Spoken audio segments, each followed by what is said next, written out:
اگر عمل پہ کوئی اثر ہے تو پھر بند خلوت کدے میں بھی جرم کرتے شرم آئے کہ رسول اللہ کی نگاہوں سے تو کچھ پوشیدہ نہیں ہے۔ پھر ہماری خلوتیں جو ہے وہ پاک ہو جائیں، ہماری جلوتیں پاک ہو جائیں، ہم رسول اللہ کی نگاہوں سے بھی پوشیدہ نہیں رہ سکتے۔ ان کی نگاہیں دوربین بھی دیکھتی ہیں، ہمارے رب کی نگاہیں بھی دیکھتی ہیں، حضور اللہ کی عطا سے دیکھتے ہیں۔ تو جب یہ عقیدے جم جائیں گے، روح میں اتر جائیں گے، تو زندگی میں نظم پیدا ہو جائے گا۔ جہاں کوئی سیکورٹی نہیں پہنچتی، کوئی عقیدہ نہیں پہنچتا، کوئی جو ہے وہ کیمرہ نہیں پہنچتا، وہاں یہ عقیدہ پہنچتا ہے، ان اللہ خبیر بما تعملون، جو تم کرتے ہو تمہارا رب اس سے باخبر ہے۔ اللہ تعالیٰ جل شانہ نے اس شخص کی کہانی کو بیان کیا ہے جو قیامت کے دن جہنم کی طرف جا رہا ہوگا۔ کچھ لوگ اسے پوچھیں گے ما سلککم فی سقر، کہ تم جہنم میں کیوں جا رہے ہو؟ تو وہ جواب میں کہے گا لم نک من المصلین، کہ ہم نماز نہیں پڑھا کرتے تھے۔ آج جہنم میں جانے کا سبب نماز نہ پڑھنا ہے۔ پنجگانہ نماز ہر عاقل بالغ مرد اور عورت پر فرض کی گئی ہے، اور قرآن مجید میں مختلف صیغوں سے 700 سے زائد مرتبہ اس کی تاکید ارشاد فرمائی گئی۔ سینکڑوں احادیث نماز کی تاکید، فضائل، ادا کرنے کی ترغیب اور نہ پڑھنے پر ترہیب میں وارد ہیں۔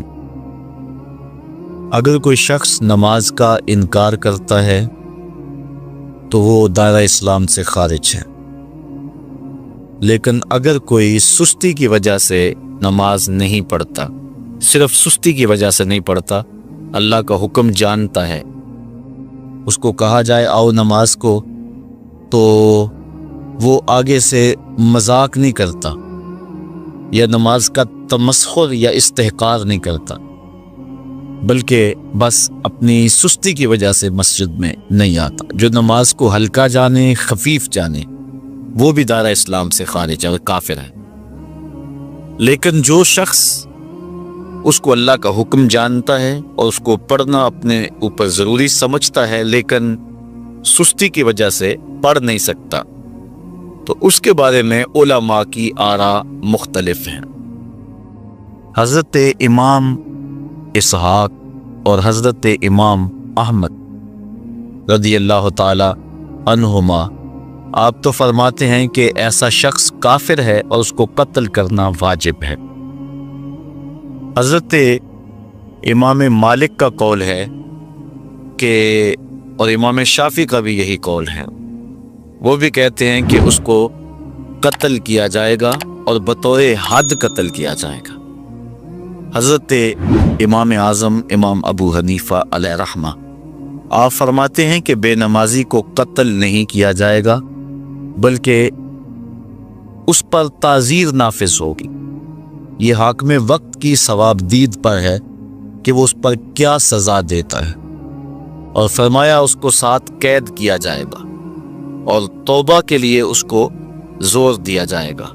اگر وہ توبہ کر لے تو اس کو قید سے باہر نکال لیا جائے گا، ورنہ اس کو قید رکھا جائے گا۔ صحابہ کہتے ہیں کہ ہم کسی عمل کے تارک کو کافر نہیں سمجھتے تھے سوائے نماز کے تارک۔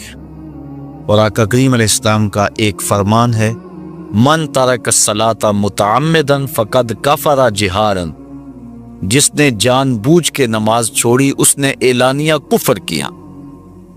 امام اعظم امام ابو حنیفہ علیہ رحمہ وہ فرماتے ہیں کہ یہ حدیث محل ترہیب میں ہے، گویا اس نے کافروں والا کام کیا، اس لیے آپ یہ فتویٰ دیتے ہیں کہ اس کو قید کیا جائے گا اور نماز کی پابندی کا زور دیا جائے گا، اور وہ توبہ کرے تو اس کو چھوڑ دیا جائے گا۔ لیکن باقی ائمہ بعض کہتے ہیں اس کو حداً قتل کیا جائے، اور امام اسحاق اور امام احمد کہتے ہیں اس کو قتل کرنا واجب ہے۔ تو بے نمازی جو اللہ کے حکم کی پابندی سستی کی وجہ سے نہیں کرتا، یہ اس کے لیے حکم ہے۔ جو شخص تحقیر کرتا ہے نماز کی، ہلکا جانتا ہے، تمسخر اڑاتا ہے یا اس کا انکار کرتا ہے، تو اس کے بارے میں علماء کے اندر کوئی اختلاف نہیں ہے۔ وہ ائمہ اربعہ کے نزدیک کافر ہے، دارہ اسلام سے خارج ہے، مرتد ہے، لیکن سستی کی وجہ سے نماز نہ پڑھنے والا، اس کے بارے میں علماء کا یہ موقف ہے۔ حضرت غوث اعظم الشیخ سید عبد القادر جیلانی علیہ رحمہ آپ فرماتے ہیں کہ بے نمازی کو مسلمانوں کے قبرستان میں دفن نہ کر۔ حضرت سلطان باہو علیہ رحمہ آپ کا قول ہے کہ بے نمازی سے خنزیر بھی پناہ مانگتا ہے۔ حضرت شیخ سعدی شیرازی فرماتے ہیں بے نمازی کو قرض نہ دو، جو اللہ کا قرضہ ادا نہیں کرتا تمہارا قرض کیسے لٹائے گا۔ اب آئیے ہم حضور علیہ السلام کے فرامین دیکھتے ہیں اس حوالے سے۔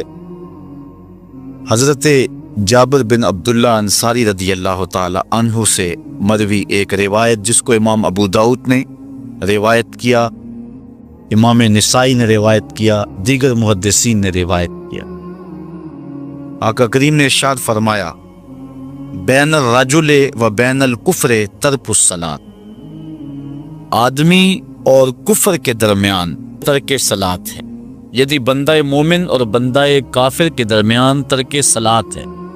جو نماز پڑھتا ہے وہ مومن ہے، اور جو نماز نہیں پڑھتا تو وہ کافروں والا کام کرتا ہے، یا دیگر ائمہ کے نزدیک وہ کافر ہے۔ یہ ترہیباً نہیں بلکہ یہ حکم ہے۔ اور حضرت نبی رحمت صلی اللہ علیہ وسلم کا ایک دوسرا فرمان ان الفاظ کے ساتھ ہے بین الرجل و بین الشرک والکفر ترک الصلاۃ، شرک و کفر اور بندہ مومن کے درمیان نماز ترک کرنا ہے۔ حضرت امام ابن ماجہ نے ان الفاظ کے ساتھ روایت کو نقل کیا ہے بین الکفر والایمان ترک الصلاۃ، ایمان اور کفر کے درمیان نماز کا ترک کرنا ہے۔ اور آقا کریم علیہ السلام کا وہ فرمان جو حضرت انس سے مروی ہے، جس کو طبرانی نے اپنی موجم میں لکھا، بھی آپ کے سامنے میں نے رکھا، کہ حضور نے فرمایا من ترک الصلاۃ متعمدا فقد کفر جہارا، جس نے جان بوجھ کے نماز چھوڑی اس نے اعلانیہ کفر کیا۔ حضرت ابو ہریرہ رضی اللہ تعالی عنہ سے ایک روایت ہے کہ وہ فرماتے ہیں لا سہم فی الاسلام لمن لا صلاۃ ولا صلاۃ لمن لا وضوء لہ، کہ اس شخص کا اسلام میں کوئی حصہ نہیں ہے جو نماز نہیں پڑھتا، اور اس شخص کا نماز میں کوئی حصہ نہیں ہے جو وضو نہیں کرتا۔ وضو کے بغیر نماز نہیں ہوتی، اور نماز کے بغیر اسلام نہیں ہوتا۔ اور اسی روایت کو بالفاظ دیگر حضرت عبداللہ ابن عمر رضی اللہ تعالی عنہ نے حضور سے یوں روایت کیا ہے، طبرانی نے اپنی موجم میں اس کو لکھا لا ایمان لمن لا امانتہ ولا صلاۃ لمن لا طہور لہ ولا دین لمن لا صلاۃ لہ۔ حضور فرمایا کہ اس شخص کا ایمان نہیں جس میں امانت نہیں، اور اس شخص کی نماز نہیں جس کو پاکیزگی حاصل نہیں، اور اس شخص کا دین نہیں جس کو نماز نصیب نہیں۔ حضرت امام ابن ماجہ نے اس روایت کو اپنے الفاظ کے ساتھ روایت کیا ہے۔ حضرت بریدہ رضی اللہ تعالیٰ عنہ اپنے باپ سے روایت کرتے ہیں اور وہ حضور سے روایت کرتے ہیں۔ حضور علیہ السلام نے ارشاد فرمایا ان العہد الذی بیننا و بینہم الصلاۃ فمن ترکہا فقد کفر، کہ ہمارے اور ان لوگوں کے درمیان جو معاہدہ ہے وہ نماز کا ہے، جس نے نماز کو چھوڑ دیا اس نے کفر کیا، یعنی ہمارا اور ان کا پھر معاہدہ باقی نہیں رہے گا۔ حضرت امام بخاری نے روایت نقل کی ہے، حضور نے ارشاد فرمایا من ترک الصلاۃ العصر فقد حبط اعمالہ، جس نے عصر کی نماز چھوڑی اللہ اس کے سارے عمل برباد کر دیتا۔ حضرت ابو ہریرہ رضی اللہ تعالی عنہ سے روایت ہے جس کو امام ابن ماجہ نے اور امام نسائی نے روایت کیا ہے، وہ حضور سے روایت کرتے ہیں، بڑی مشہور روایت ہے۔ حضور نے ارشاد فرمایا ان اول ما یحاسب به العبد بصلاته فان صلحت فقد افلح وانجح وَإِن فَسَدَتْ فَقَدْ خَابَ وَخَسِرَ۔ فرمایا قیامت کے دن بندے سے سب سے پہلا حساب نماز کا لیا جائے گا۔ اگر اس کی نماز ٹھیک ہو گئی تو وہ فلاح پا گیا، اگر پہلا تول ٹھیک آ گیا تو وہ کامیاب ہے، وَأَنجَحَ اور نجات پا گیا، وَإِن فَسَدَتْ فَقَدْ خَابَ وَخَسِرَ اور اگر پہلا تول ہی ٹھیک نہ ہوا تو پھر وہ ذلیل و رسوا ہو گیا۔ حضرت عبادہ بن صامت رضی اللہ تعالیٰ عنہ سے ایک طویل روایت ہے، وہ کہتے ہیں کہ حضور علیہ السلام نے مجھے 7 چیزوں کا حکم دیا، مجھے وصیت کی کہ ان 7 کاموں کو کرنا ہے۔ ان کے اندر جو دوسری چیز تھی وہ حضور نے یہ ارشاد فرمائی، وَلَا تَتْرُكُوا الصَّلَاةَ مُتَعَمِّدِينَ فَمَن تَرَكَهَا مُتَعَمِّدًا فَقَدْ خَرَجَ مِنَ الْمِلَّةِ کہ جان بوجھ کے کبھی نماز نہ چھوڑنا، جس نے نماز چھوڑی وہ ملت اسلامیہ سے نکل گیا۔ اور حضرت معاذ بن جبل رضی اللہ تعالی عنہ سے بھی ایک طویل روایت ہے کہ حضور نبی رحمت صلی اللہ علیہ وسلم نے ان کو 10 وصیتیں کی تھی۔ حصول برکت کے لیے یہ ساری حدیث میں آپ کے سامنے رکھ دیتا ہوں۔ کہتے ہیں اوصانی رسول اللہ صلی اللہ علیہ وسلم بعشر کلمات، حضور نے مجھے 10 باتیں ارشاد فرمائیں، حکمت سے بھری اور رحمتوں سے بھری ہوئی ایک ایک بات ہے، ان کے بول بہاروں جیسے اور اصحاب ستاروں جیسے۔ تو اتنا خوبصورت کلام، لہو خورشید کا ٹپکے اگر ذرے کا جگر چیے۔ حضور نے 10 باتیں حضرت معاذ بن جبل رضی اللہ تعالی عنہ کو بطور وصیت ارشاد کی۔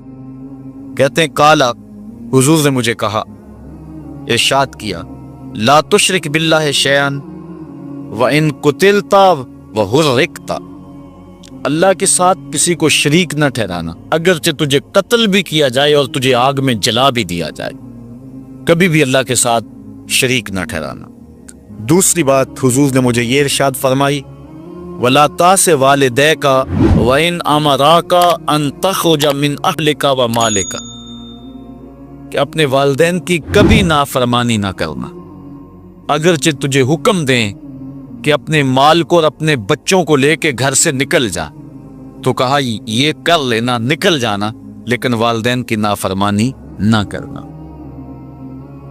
تیسری بات حضور نے ارشاد فرمائی، وَلَا تَتْرُكَنَّ صَلَاةً مَكْتُوبًا مُتَعَمِّدًا فَإِنَّ مَن تَرَكَ صَلَاةً مَكْتُوبَةً مُتَعَمِّدًا فَقَدْ بَرِئَتْ مِنْهُ ذِمَّةُ اللَّهِ۔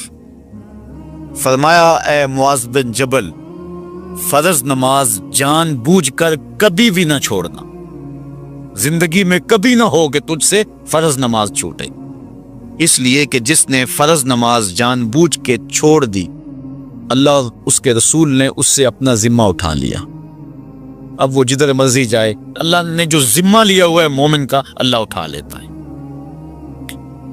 چوتھی چیز حضور نے جو ارشاد فرمائی، وَلَا تَشْرِبَنَّ خَمْرًا فَإِنَّهُ رَأْسُ كُلِّ فَاحِشَةٍ، اے معاذ بن جبل، زندگی میں کبھی بھی شراب نہ پینا، ہر بے حیائی کی جڑ ہے اور بنیاد ہے شراب۔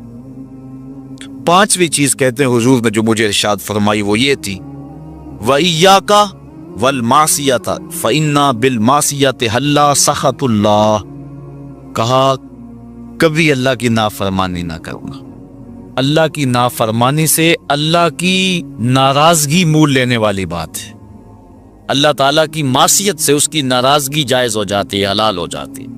اور چھٹی چیز کہتے ہیں حضور نے یوں ارشاد فرمائی، وَإِيَّاكَ وَالْفِرَارَ مِنَ الزَّحْفِ وَإِنْ هَلَكَ النَّاسِ، کہا جب محاذ پہ ڈٹا ہونا تو کبھی پیٹھ نہ پھیرنا، اگرچہ لاشیں جو ہیں وہ گر رہی ہوں اور لوگ ہلاک ہو رہے ہوں، سارے لشکر کے ہلاک ہو جانے کا ڈر بھی ہو، لیکن کہا معاذ بن جبل میں تمہیں وصیت کرتا ہوں کبھی پیٹ پھیر کے بھاگنا نہیں ہے۔ حضور نے کہتے ہیں مجھے جو 7ویں چیز ارشاد فرمائی وہ یہ تھی، وَإِنْ أَصَابَ النَّاسَ مَوْتٌ فَاصْبُتْ، اگر تو کسی ایسے علاقے میں رہتا ہو جہاں موت آ جائے، کوئی بیماری آ جائے موت والی، تو علاقہ چھوڑ کے بھاگنا نہ، وہیں رہنا، تیری قسمت میں زندگی ہوئی تجھے کوئی موت دے نہیں سکتا۔ اور اگر موت تیرے لیے لکھی گئی ہے تو جہاں مرضی چلا جائے تو موت سے بچ نہیں سکتا، اس لیے ایسے مقام سے بھاگ کر نہ جانا، وہیں ڈٹے رہنا اور وہیں رکے رہنا۔ 8ویں چیز کہتے ہیں حضور نے مجھے ارشاد فرمائی، وَأَنفِقْ عَلَىٰ أَهْلِكَ مِن طَوْلِكَ، کہا اللہ نے تجھے جو وسعت دی ہے، تجھے جو مال دیا ہے، اس کو اپنی اولاد پر کھل کے خرچ کرنا، اپنی اولاد سے بخل نہ کرنا، اولاد کے معاملے کے اندر جہاں ان کی ضرورت ہو اس کو کھل کے پورا کرنا ہے۔ اور حضور نے 9ویں بات جو ارشاد فرمائی وہ یہ تھی، وَلَا تَرْفَعْ عَنْهُمْ عَصَاكَ أَدَبًا، اپنی اولاد کو ادب سکھانے کے لیے ڈنڈا نہ چھوڑنا، عصا ہمیشہ لٹکا کے رکھنا، کوڑا باندھ کے رکھنا۔ اور 10ویں چیز کہتے ہیں حضور نے جو مجھے ارشاد فرمائی، وَأَخْفِهِمْ فِي اللَّهِ، اپنی اولاد کے دل میں اللہ کا خوف ڈالتے رہنا، اللہ کا ڈر پیدا کرنا اپنی اولاد کے اندر۔ تو نے اپنی اولاد کو یونیورسٹی اور کالجوں تک پہنچایا، بیرون ملک سے بھی تعلیم دلوائی، لیکن اللہ کا خوف نہ سکھایا۔ اللہ کا خوف سکھانا اپنی اولاد کو، ایسے لوگوں کی صحبت میں بٹھانا جن کی صحبت میں بیٹھ کر اللہ کا خوف پیدا ہو جائے، ان کو ایسی کتابیں لا کے دینا کہ جن سے خشیت الہی ان کے سینے میں پیدا ہو۔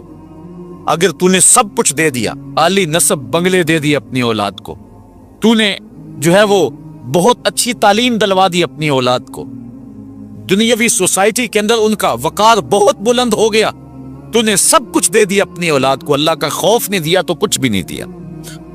تو حضور نے جو 10ویں وصیت حضرت معاذ بن جبل کو کی وہ یہ ہے کہ انہیں اللہ سے ڈراتے رہنا، اللہ تعالیٰ کا خوف، ان کی خشیت ان کے سینے میں پیدا کرنا۔ اللہ اکبر۔ حضور کا ایک اور فرمان سنیے، حضور نے فرمایا کہ جو شخص نماز چھوڑتا ہے، ایک طویل حدیث ہے جس کا یہ حصہ ہے، وَكَانَ يَوْمَ الْقِيَامَةِ مَعَ قَارُونَ وَفِرْعَوْنَ وَحَامَانَ وَأُبَيِّ بْنِ خَلَف، جو نماز ترک کرتا ہے قیامت کے دن قارون کے ساتھ، فرعون کے ساتھ، حامان کے ساتھ اور ابی ابن خلف کے ساتھ کھڑا کر دیا جائے گا۔ جس صف میں اللہ کے دشمن کھڑے ہوئے ہوں گے، بے نوازی کو بھی اس صف میں کھڑا کر دیا جائے گا۔ کتنی رسوائی، کتنی ذلت ہے۔ کوئی بندہ یہ گوارا کرتا ہے کہ مجھے اس صف میں کھڑا کر دیا جائے جس پہ دشمنان خدا کھڑے، دشمنان رسول کھڑے ہو؟